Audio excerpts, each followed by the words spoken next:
السلام علیکم، بسم اللہ الرحمن الرحیم۔ تورات کے ماننے والوں کو یہودی، انجیل کے ماننے والوں کو کرسچن، قرآن کے ماننے والوں کو مسلمان، لیکن زبور کے ماننے والوں کو کیا کہا جاتا ہے؟ اور یہ لوگ اس وقت کہاں موجود ہیں؟ ہم سب لوگ جانتے ہیں کہ اللہ نے 4 آسمانی کتابیں مختلف اوقات میں اپنے پیغمبروں پر نازل کی، جو کہ ترتیب کے لحاظ سے تورات، زبور، انجیل اور قرآن مجید ہیں۔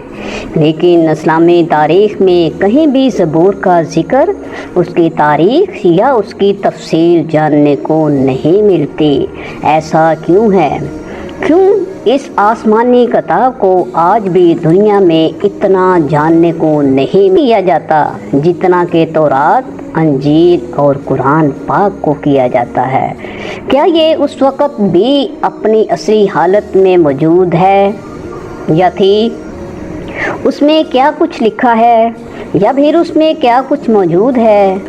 آج کی اس ویڈیو میں ہم انہی سوالات کے جواب جاننے کی کوشش کریں گے، تو چلیے پھر شروع کرتے ہیں۔ زبور حضرت داؤد علیہ السلام پر نازل ہونے والی کتاب تھی۔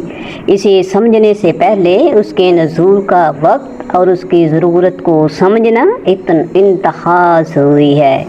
فرعون مصر کی 400 سال کی غلامی میں رہتے ہوئے بنی اسرائیل قوم کو آزاد کروانے کے لیے اللہ نے ان میں اپنا پیغمبر اور رسول حضرت موسیٰ علیہ السلام کو بھیجا، جن پر تورات یعنی پہلی مکمل آسمانی کتاب کو نازل کیا گیا۔ حضرت موسیٰ علیہ السلام بنی اسرائیل قوم کو مصر سے نکال کر ایک بہت بڑے صحرائے سینا پار کراتے ہوئے فلسطین لے گئے، جس کی تفصیل قرآن مجید میں موجود ہے۔ اس صحرائے سینا کے راستے کے اندر کوہ طور پر رات کو نازل کیا گیا۔ صحرائے سینا میں 10 لاکھ کے قریب بنی اسرائیل کی آبادی کو من اور سلوہ کھانے کو ملا۔ بادلوں نے صحرائی دھوپ سے انہیں بچانے کے لیے ان پر سایہ کیے رکھا۔ پہاڑوں سے پانی کے چشمے جاری ہوئے۔ حضرت موسیٰ علیہ السلام کا زمانہ 1500 قبل مسیح یعنی آج سے 3500 سال پہلے کا بتایا جاتا ہے، یا پھر حضرت عیسیٰ علیہ السلام کی پیدائش سے 1500 سال پہلے کا۔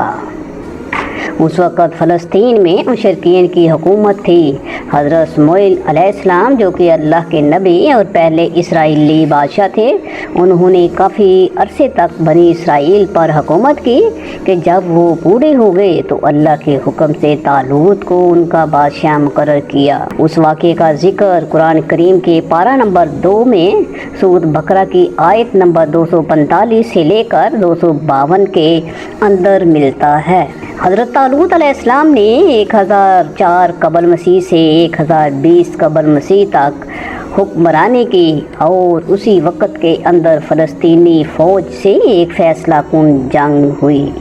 بنی اسرائیل اس وقت بہت ہی مالی اور عقلی طور پر کمزور تھے، اور اپنی طاقت کے نشے میں فلسطینی فوج نے یہ اعلان کیا کہ اگر تم میں سے کوئی شخص ہمارے سب سے طاقتور سپاہی جالوت کو ہرا دے گا یا پھر اسے قتل کر دے گا تو یہ پورا فلسطین بغیر لڑائی کی تمہارا ہوگا۔ طالوت علیہ السلام نے یہ اعلان کیا کہ جو بھی شخص یہ کام کرے گا، میں اپنی بیٹی کی شادی اس سے کروں گا، اور وہ بنی اسرائیل کا اگلا بادشاہ ہوگا۔ اسی دوران حضرت داؤد علیہ السلام جو کہ اس وقت بکریاں چرایا کرتے تھے سامنے آتے ہیں اور ایک ہی بار میں جالوت کو جہنم واصل کر دیتے ہیں۔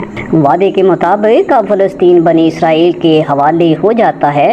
اسی فلسطینی فوج سے تابوت سکینہ بھی واپس لے لیا گیا، جس کے اندر حضرت موسیٰ علیہ السلام اور حضرت ہارون علیہ السلام کے تبرکات تھے۔ حضرت طالوت علیہ السلام کی وفات کے بعد حضرت داؤد علیہ السلام بنی اسرائیل کے بادشاہ بنے اور پھر بیت المقدس کے اندر اپنا دارالحکومت قائم کیا، جس کا نام ہیرو تھا۔ اب تک بنی اسرائیل کے اندر شریعت، اللہ کا قانون، राहत ही था। हज़रत दाऊद अलैहिस्सलाम ने पहली बार बनी इसराइल कौम या फिर यहूदी कौम के लिए बाकायदा तौर पर एक इबादत गाह कायम करने की इब्तदा की। उससे पहले यहूदियों के अंदर बाकायदा तौर पर किसी इबादत गाह का तस्वर ही मौजूद नहीं था। यहाँ पर ताबूत सकीना को भी लाकर रखा गया। ये नाम इसलिए रखा गया क्योंकि ये हज़रत दाऊद अलैहिस्सलाम की ज़िंदगी में तामीर नहीं हो सका, बल्कि आपके बेटे और अगले पैगंबर हज़रत सुलेमान अलैहिस्सलाम ने उसे तामीर किया, जिसके नाम की मुनासबत से उसे हैकल सुलेमानी कहते हैं। अब चूँकि बनी इसराइल कौम के पास किताब भी थी और इबादत का तस्वर भी था, लिहाजा हज़रत दाऊद अलैहिस्सलाम की ज़िंदगी में उन पर ज़बूर नाज़िल हुई, जिसका लफ्ज़ी मतलब है टुकड़ा। यहाँ पर सबसे अहम और समझने की बात यह है कि ज़बूर कोई शरीयत की किताब नहीं, कि अल्लाह की तारीफ़ और हम्दो सना से भरी हुई किताब है, क्योंकि अल्लाह ने हज़रत दाऊद अलैहिस्सलाम को लोहे को नरम करने की ताकत और इंतहाई खूबसूरत आवाज़ अता करने के साथ साथ अल्लाह की हम्दो सना इतना इंतहाई खूबसूरत अंदाज में बयान करने का मौज़ा अता किया था, जो कि आज तक किसी और को अता नहीं हुआ। ज़बूर की पहली किताब भी अल्लाह की तारीफ़, उसकी बड़ाइयों और उसकी हम्दो सना से भरी हुई है। उसमें ज़िंदगी गुजारने के कोई अहकाम मौजूद नहीं हैं, ना ही कोई तारीख़, पेशीन गोइयाँ या अखलाकी तालीमात मौजूद हैं। यानी ज़बूर की बुनियाद पर किसी मज़हब की बुनियाद नहीं रखी जा सकती। ये कोई अलहदा शरीयत या अल्लाह का कानून नहीं है। इस किताब के नाज़िल होने के बाद बनी इसराइल कौम को बाकायदा तौर पर अल्लाह की हम्दो सना और उसकी इबादत का तरीका सिखाया गया है।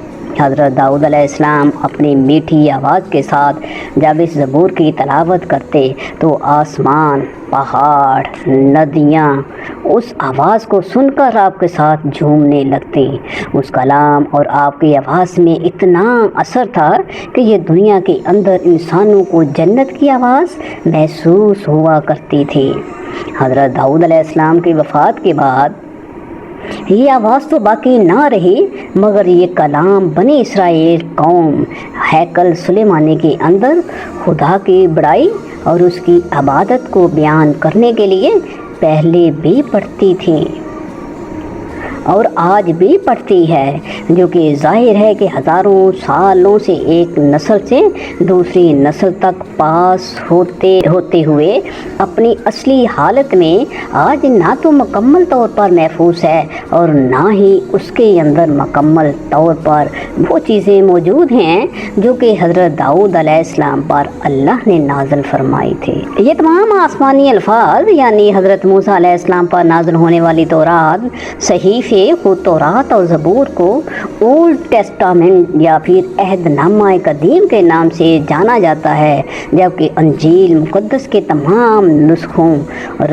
नस्लों के अमाल, हवारियों के खतूत वग़ैरह जिसमें शामिल हैं, इसे अहदनामा जदीद या फिर न्यू टेस्टामेंट कहा जाता है। ज़बूर की कुछ आयात का तर्जमा मैं अब आपको पढ़कर सुना देती हूँ ताकि आपको बेहतर तौर पर पूरी किताब का मकसद समझ में आ जाए। खुदावंद मेरा मालिक है, मुझे किसी चीज़ की कमी नहीं होगी। वो मुझे हरी भरी चरागाहों के अंदर बढ़ाते हैं और मुझे सुकून के चश्मों के पास ले जाता है। वो मेरी जान को ज़िंदा रखता है। वो मुझे अपने नाम की खातिर सच की राहों पर ले चलता है, चाहे मौत की किसी वादी से मेरा गुज़र हो तो भी मैं किसी बला से नहीं डरूं, क्योंकि तू मेरे साथ है। तेरे असा और तेरी लाठी से मुझे तसल्ली मिलती है। तूने मेरे दुश्मनों के मुकाबलों में मेरे सामने दस्तरखान बिछाया है। तूने मेरे सर पर तेल मला है। हमेशा भलाई और रहमत मेरे सर पर रहेगी और मैं हमेशा के लिए खुदावंद के घर में ही रहूँगा। पूरी ज़बूर इसी तरह से अल्लाह की हम्दो सना पर मुश्तमिल है। इसीलिए ज़बूर को शरीयत के तौर पर मानने वाला कोई भी शख्स दुनिया के अंदर मौजूद नहीं है।